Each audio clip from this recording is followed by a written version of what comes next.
Hey everyone, welcome back to the channel. Today we are diving deep into the world of graffiti paint in cans, specifically the different types and how to apply them.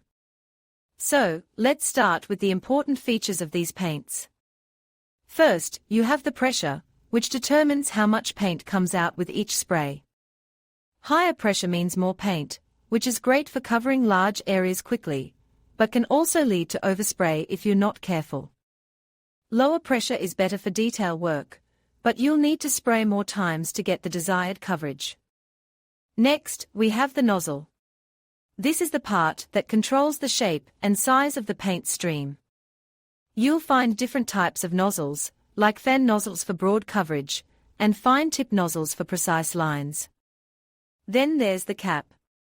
This is the part that you attach to the nozzle, and it affects the spray pattern. There are tons of different caps available, each with its own unique spray pattern.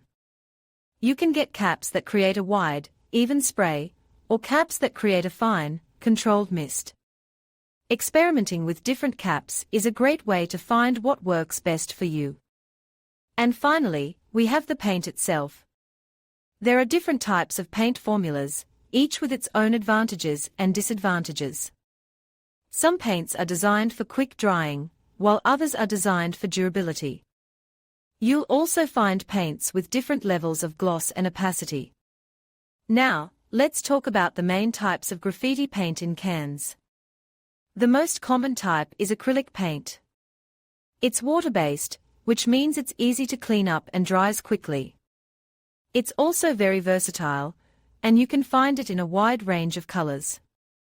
However, acrylic paint can be a bit less durable than other types of paint, so it might not be the best choice for outdoor murals that are exposed to the elements. Then there's enamel paint. This is oil-based, which means it's more durable than acrylic paint and can withstand the elements better. It also has a higher gloss finish, which can be a good thing or a bad thing depending on your preference. However, enamel paint takes longer to dry and can be a bit more difficult to clean up. And finally, we have specialty paints. These are paints that are designed for specific purposes, like glow-in-the-dark paint, metallic paint, or fluorescent paint. These paints can add a unique touch to your graffiti art, but they can also be more expensive than standard acrylic or enamel paints. Now, let's talk about application technique. The key to applying graffiti paint in cans is to practice. There's no substitute for getting your hands dirty and experimenting with different techniques. But here are a few general tips to get you started.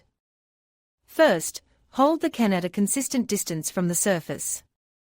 This will help you create a uniform spray pattern.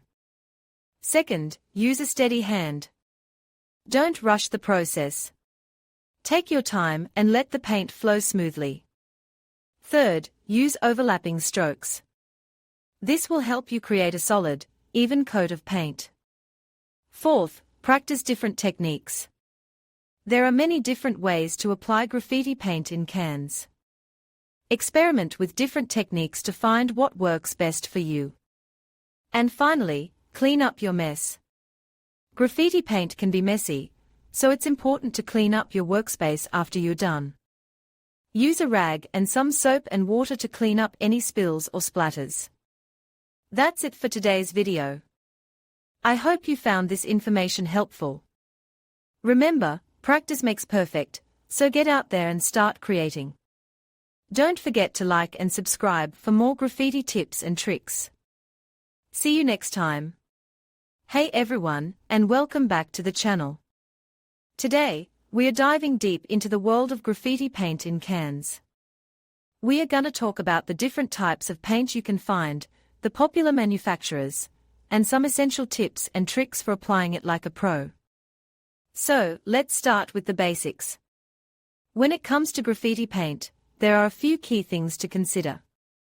First, you've got your nitrocellulose paints, which are known for their fast drying time and vibrant colors. These are great for beginners because they are easy to work with, but they can be a bit more prone to fading over time.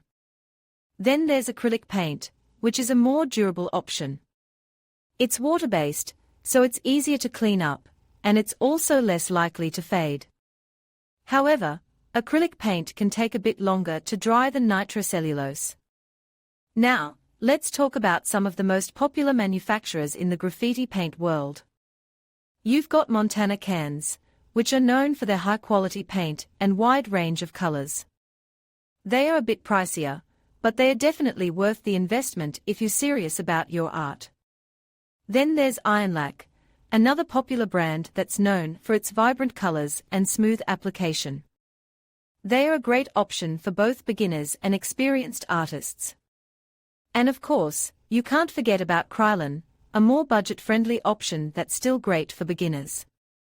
They offer a wide range of colors and finishes, and they are easy to find at most hardware stores. Now, let's move on to the application techniques. The first thing you need to do is shake your can really well.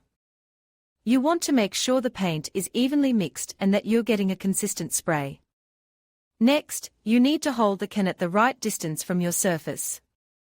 This will vary depending on the type of paint you're using and the effect you're trying to achieve, but a general rule of thumb is to hold the can about 1 foot away from your surface. Now, when it comes to applying the paint, you want to use smooth, even strokes. Don't be afraid to experiment with different techniques and find what works best for you.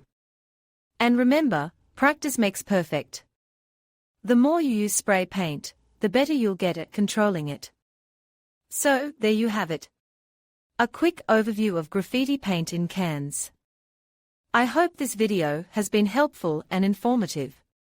If you have any questions, feel free to leave a comment below. And don't forget to like and subscribe for more graffiti-related content.